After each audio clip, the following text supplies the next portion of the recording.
Prelims की strategy ऐसी होनी चाहिए कि प्रीलिम्स को समझना पड़ता है पहले, और it's not just about knowledge. उस नॉलेज को तो बिल्कुल लाना ही है, बट उसके आगे भी there are different things that need to be done.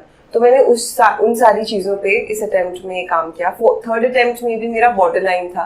Paper 1 मैंने 0.5 मार्क्स से मिस किया था, और पेपर 2 में भी, लेकिन 6-7 नंबर कम थे. तो CSAT पे भी मैंने फोर्थ अटेम्प्ट में काम किया.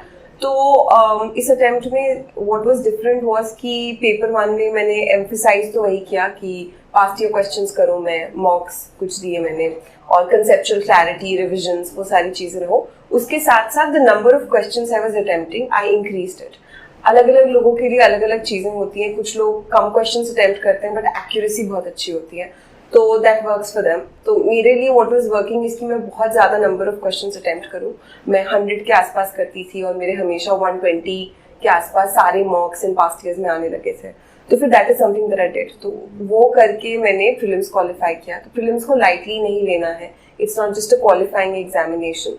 आज के डेट में one of the most difficult stages prelims ही बन गया है, एंड पर्टिकुलरली ऑल्सो CSAT में भी बहुत ज़्यादा मेहनत करने की ज़रूरत है, पास्ट ईयर्स करके, और अगर मैथ्स कमज़ोर है तो मैथ्स पे काम करके, कॉम्प्रिहेंशन प्रैक्टिस करके.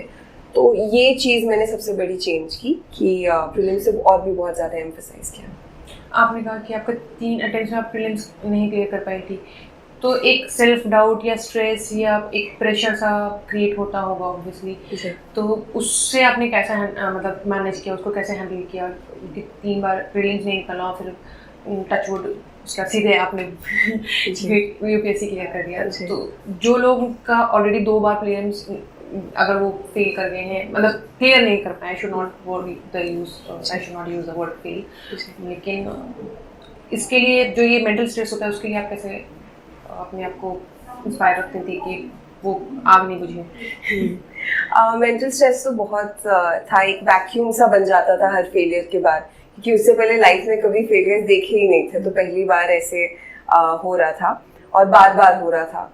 तो पहले तो समझ में नहीं आता था कि हाउ टू हैंडल दिस. तो बस एक आइसोलेट कर लिया खुद को, लोगों से बात करना कम कर दिया, और 1-1.5 महीना ऐसे ही निकाल दिया. लेकिन भले ही कितना भी लो फील होता था, मैंने हमेशा कभी भी अपना सेल्फ कॉन्फिडेंस वो नहीं करने दिया, कम नहीं किया. कि मुझे कभी ये नहीं लगा कि शायद मुझसे कभी होगा ही नहीं, क्योंकि मुझे लगता था, और ना ही मैंने ये कंप्लेन किया कि पेपर ऐसा है या पेपर वैसा है, पेपर बहुत डिफिकल्ट है. मुझे लगता था कि कुछ कमी और रह गई है, उसको मैं पूरा कर लेती हूँ, और अगर मैं वो कमी पूरा कर दूंगी, मैं वो मेहनत करूंगी, तो क्यों नहीं होगा. तो वो एक सेल्फ कॉन्फिडेंस जो खुद के अंदर से लानी पड़ती है, दुनिया में कोई नहीं दे सकता, वो एक चीज़ थी. और दूसरी चीज़ ये भी थी कि थर्ड अटेम्प्ट के बाद मैंने अपने दोस्तों से हमेशा बात करती रही मैं, ताकि कभी भी आइसोलेट ना करूँ खुद को. रिलेटिव से कभी बात करना हुआ, दोस्तों से कट ऑफ नहीं करना है अपने आप को सोशली, बिकॉज उस चीज़ का स्ट्रेस और प्रेशर और भी ज़्यादा बढ़ जाता है. तो थोड़े नॉर्मल वे में और नॉर्मलाइज करके आगे बढ़ा जा सकता है. और बाकी अगर इफ़ इट हेल्प्स तो कभी किसी टॉपिक की स्ट्रैटेजी वीडियोस देख लिए. इतने सारे लोग हैं जो आगे ज़्यादा अटेम्प्ट्स में दे क्वालिफाई, तो वो कर लिया. कुछ टेड टॉक्स सुन लिया. ऑल्सो फेलियर्स और ये सारी चीज़, सेटबैक से ऊपर उठने के लिए, मतलब एक लाइफस्टाइल को भी बहुत अच्छे से करके कि हर रोज़ कुछ ना कुछ फिजिकल एक्टिविटी कर रहे हैं, अच्छी किताबें पढ़ रहे हैं, अच्छे गाने सुन रहे हैं, ये छोटी मोटी चीज़ों को करके I think one can recover from it. आपकी हॉबीज क्या रही हैं, और आपका पूरा रूटीन क्या क्या रहता था? मतलब पढ़ाई के अलावा भी आपका क्या रूटीन रहता था? ज़्यादातर ड्यूरिंग माई प्रेपरेशन पढ़ाई के अलावा अगर कुछ एक्स्ट्रा मैं करती थी तो I used to go for walks, मतलब सुबह में या शाम में, क्योंकि बहुत ज़्यादा फिजिकल एक्टिविटी, इंटेंस एक्टिविटी पढ़ाई में कभी कभी काउंटर प्रोडक्टिव हो जाता है. और उसके अलावा हॉबीज़ में मुझे लिखने का शौक है, तो कभी कभी जो भी चीज़ें हो रही हैं अपने आसपास उसके ऊपर I used to write. And painting का टाइम नहीं मिल पाता बहुत ज़्यादा, बट जब भी मिला आई यूज्ड टू पेंट. तो हॉबीज़ थे. ओके. नॉर्मली हमारे पास, हमने जो एस्पिरेंट्स आते हैं क्वेश्चंस, वही जानना चाहते हैं कि जो लोग सक्सेसफुल हो चुके हैं उनके आसपास पढ़ाई के अलावा और क्या क्या चैलेंजेस होते हैं, so that they can relate कि क्या हमारी लाइफ में भी ऐसे चैलेंजेस आते हैं. तो आप कुछ ऐसे challenges apart from the studies आपके क्या रहते थे, if you would like to share?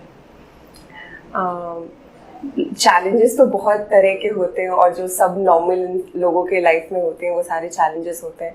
मैं अपने और अपने दोस्तों के एक्सपीरियंसेस से कुछ चीज़ें बोल सकती हूँ।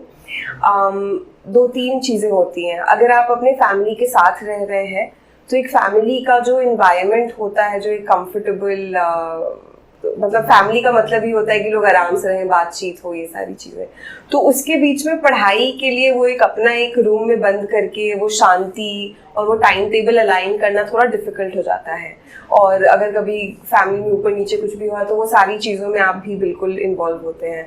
तो फॉर एग्जाम्पल जैसे घर पे मैं अक्सर क्या करती थी कि 3-4 बजे सुबह के उठ के I used to study for 2-3 hours, और सुबह के टाइम में जब बाकी लोग उठते थे तब मैं सो जाती थी, ताकि फिर मैं शांत, जो ज़्यादा क्वाइट आवर्स है उसमें मैंने पढ़ाई कर ली, और फिर वापस 10-11 बजे तक जब वापस सब लोग अपने अपने काम में बिजी हैं तब फिर मैं वापस अपनी पढ़ाई रिज्यूम करती थी। तो ये चीज़ें होती हैं।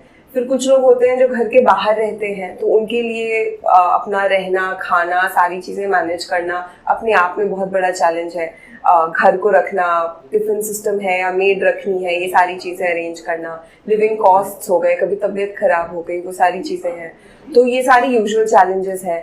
प्लस फिर बाकी लाइफ में लोगों के फ्रेंडशिप्स होते हैं, रिलेशनशिप्स होते हैं, ये सारी चीज़ों में जितने भी उतार चढ़ाव होते हैं, कभी कभी वो भी हिस्सा बन जाता है इन सारी चीज़ों का।